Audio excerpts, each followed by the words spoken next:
Part 1. You will hear Kevin Brown asking for information about renting an apartment through an agency. First, you have some time to look at questions 1 to 5.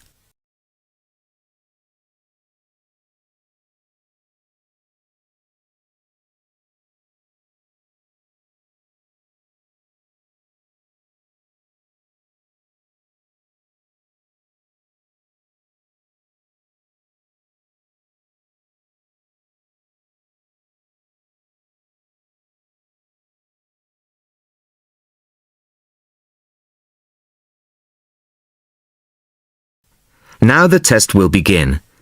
You should answer the questions as you listen, as you will not hear the recording a second time. Listen carefully to the first part of the conversation and answer questions 1 to 5. Good afternoon. How can I help you? Hello, my name's Kevin Brown. I saw your advertisement in today's local paper. Apartments to let in all areas of the city. Yes, Mr. Brown. We currently have several properties available. What part of the city were you thinking of? Well, city centre ideally. Okay. And what price range are you interested in? I don't really know. What have you got? Well, prices start at £400 a month, going up to £1,000 a month. Okay. And what's the difference? What does the price depend on? Well, the number of bedrooms mainly. The cheaper apartments have 1 bedroom, while the most expensive have 3 or 4 bedrooms. Okay, 2 bedrooms would be nice. So I'll say 2 bedrooms up to $600 a month. Do you have anything like that? Right, sir. We have... just give me a moment, please. We have 2 properties that might interest you. One is in North Street. It's a very nice apartment, but it's £750 a month. But that includes a private parking space. $750. That's a bit higher than I'd like to go, really. Do you have anything less expensive? Yes. We have another one at £625 a month. $625? All right, that sounds interesting. Where is it? It's in Cornell Road, at number 12B. I don't know that. How do you spell it? It's Cornell. It's near the park. I've never heard of it, but I'm sure I'll be able to find it on a map. Before you hear the rest of the conversation, you have some time to look at questions 6 to 10.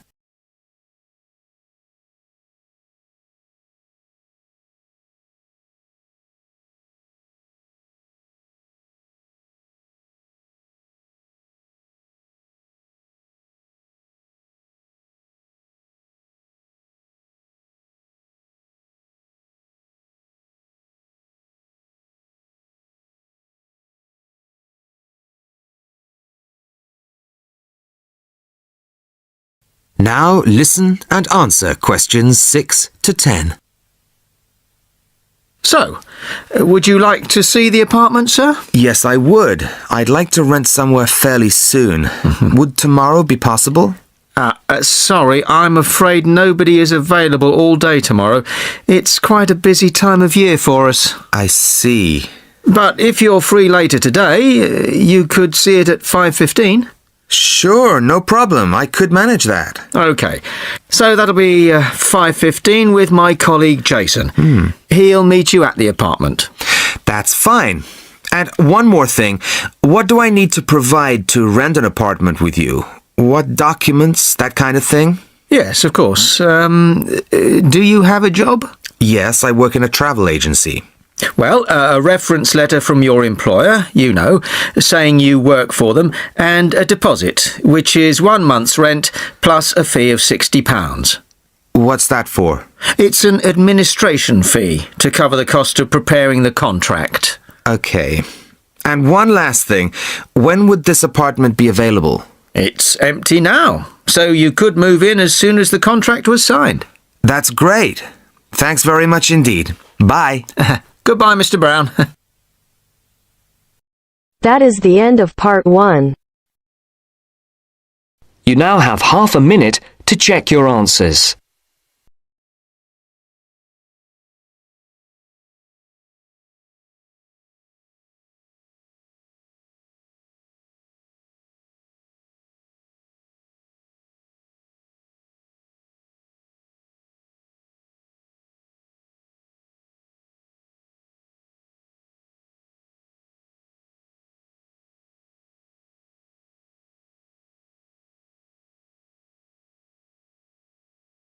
Now turns to part 2.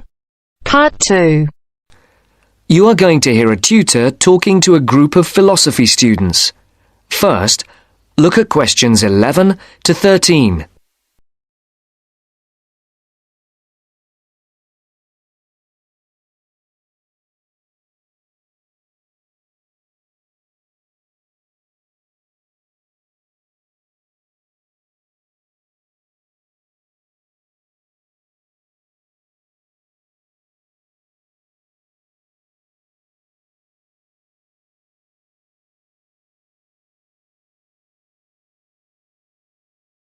Now listen carefully and answer questions 11 to 13. Good morning, everyone. Good morning. My name is Dr. Russell, and I am your tutor for philosophy this year. I think we're all here. Let's see, 5, 6, 7. Yes, that's everyone. Before we look at the 3 lectures you've had on philosophy this week, I would just like to run through a few things about what you can expect of me as tutor and what in turn we expect of you. As for myself, my function as tutor is to help you in all things relating to your work in the philosophy course. The help that I am able to give is of course mainly academic. For personal matters, I can refer you to other support services in the university, ranging from counselling to welfare. One thing that I would point out is that if you feel that you need to talk to someone, no matter how insignificant it is, don't leave it.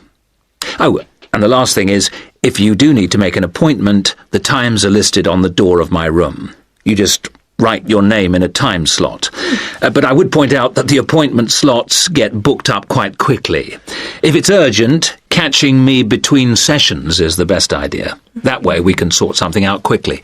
No questions? Before the talk continues, look at questions 14 to 20.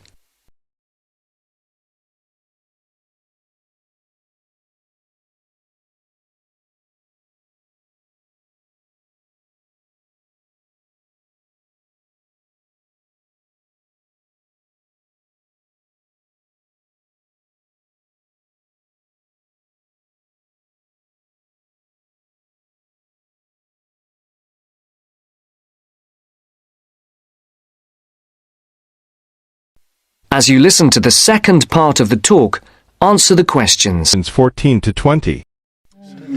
Okay. As regards you as students, the tutorials are voluntary. You're not obliged to attend, but you are encouraged to do so. Last year, for the first time, a register was kept of students attending lectures, and this year tutors are being asked to keep a register of tutorial attendance. This is not a formal register, and not all tutors will be doing it, but in the philosophy department, all of us have chosen to keep registers. Another point that's being emphasised this year is punctuality. When we did exit questionnaires, we found that people arriving late for tutorials and lectures was the single most annoying thing for the majority of students. I would therefore ask you to try to be on time for the tutorials, and for all your other classes for that matter. As regards the tutorials themselves, we will have a review of the philosophy lectures of the week before, with the discussion being led by one of you each week. There is, of course, some planning involved, but you should rely primarily on the notes you made at the lectures. This will not take up the whole of the 90 minutes allocated to the tutorial. For the rest of the time, we will look at a particular philosopher, period, or concept for which you will be expected to do some preparation each week. This will range from reading about a particular individual or concept to preparing a brief outline on a subject of your choice. How much you put into this depends on you, but we're not expecting in-depth analysis at this stage. Are there any questions so far? I'd just like to ask whether the work we do in the tutorials counts towards our continuous assessment, and if so, how much? I was just coming on to that point. All the work you do in the way of essays and project work that is graded counts towards your continuous assessment grades. The mini presentations and lecture discussions will not be graded, but obviously, as time goes on, these activities will, I hope, have an impact on your work and hence your scores. Does that answer your question? Basically, yes. But what about... That is the end of part 2. You now have half a minute to check your answers.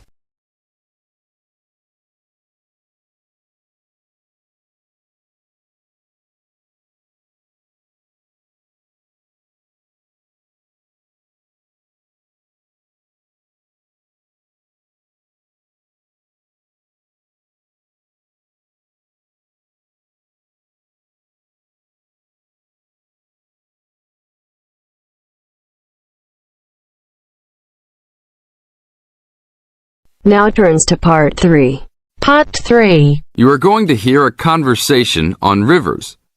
First, you have some time to look at questions 21 to 25.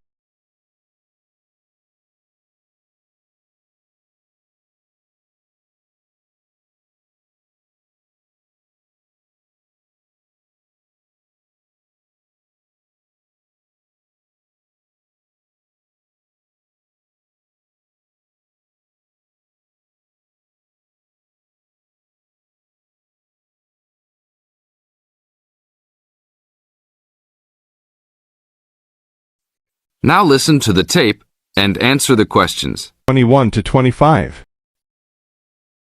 Please tell me about the current state of the Amazon. We have increased deforestation, increased human population relating to deforestation, and a role of fire in the Amazon on a scale that's never been seen in history. At the same time, you can see progress in trying to counter that negative trend. How do you see this?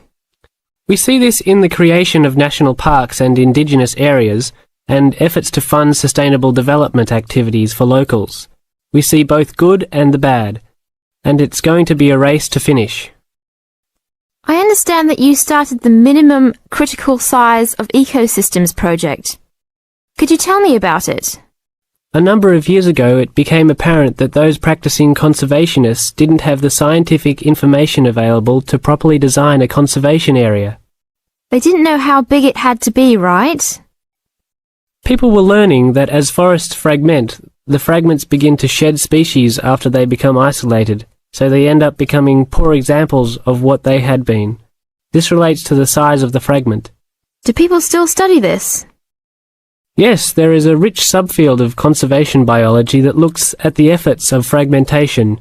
One of the consequences is a general policy response to set up protected areas that are fairly large, something on the order of 1,000 square kilometers.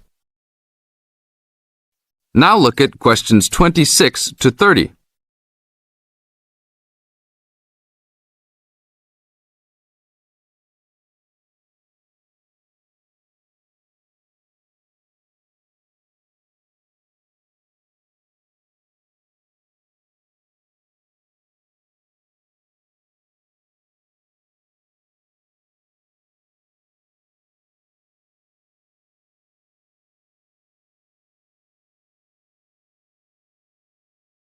As the talk continues, answer questions 26 to 30. Can you talk a little bit more about the forest fragmentation? As habitats are destroyed, they are accompanied by habitat fragmentation. So when 50% of a forest is lost, the remaining 50% being is not one large block, but smaller pieces, which makes the conservation problem even worse than saying that 50% has been lost. And this affects not just forest, but species diversity, correct? In terms of species loss, we can't give you precise numbers about how many species are lost because of these fragmented landscapes, but we're beginning to get close to where we can make that estimation. And so one of the policy responses to all of this, beyond just trying to create large protected areas, is to try and reconnect the fragments. You've been active in many projects studying the Amazon region over the years. Can you tell us about that process of understanding the Amazon? When people first started looking at conservation priorities, there was not much information about the geography of plant and animal species. One of the first clues was an analysis done in 1969. This looked at bird species and found geographic clusters of species which occurred nowhere else. And those are priority areas for conservation. Was this when people began prioritizing refuges? Yes, it was the first time that someone looked basin-wide at priorities, giving priority to so-called refugean areas. Was this when the new trend to use geographic information systems, or a GIS, started? That was in 1990 after we worked out a whole set of biological and conservational priorities and produced a big map using GIS.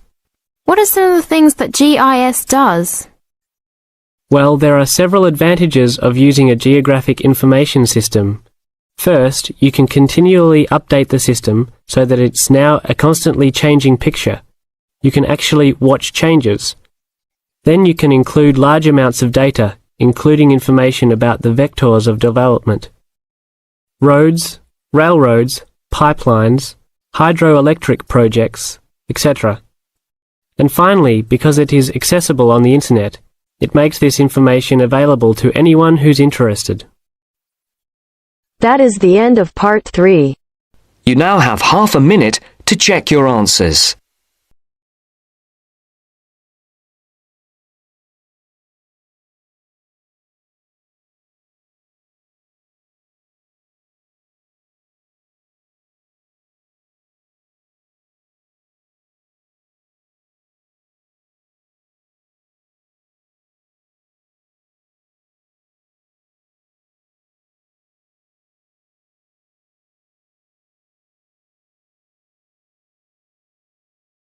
Now turns to part 4.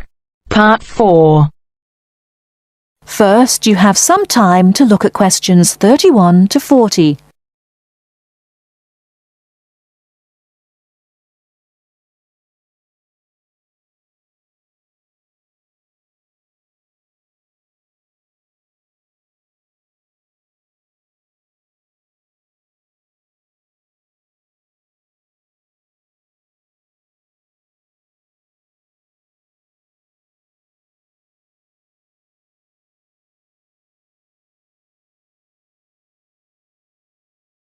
Now listen carefully and answer questions 31 to 40. River dance is an expression of modern Irish culture, but it is based on a culture which had its golden era from the 6th to the 9th century. Before that period, Irish culture was oral and based on a love of complicated stories and poetic styles. But in the 6th century, something wonderful happened. Writing was introduced by missionaries. From then on, the culture of Ireland began to develop in ways impossible before and had considerable influence in Northern Europe in the period up to the 9th century. With the invasions which began in the 9th century, this golden age collapsed and there never was any real recovery. There were no wealthy kings to sponsor the poets and scholars, so the tradition survived only in a form which the peasants liked. The love of story and song did not die, but no real attempt was made to find a distinctive Irish style until the end of the 19th century, when Irish nationalism began to influence writers, in English called Anglo-Irish literature. There are many famous writers from that period. There is also William Butler Yeats, George Bernard Shaw, and Samuel Beckett, all of whom have received the Nobel Prize for Literature. In all, Ireland has received the Nobel Literature Prize 4 times. When you consider we have only a population half the size of Beijing, you see how unusual that is. Now, let me talk about the music.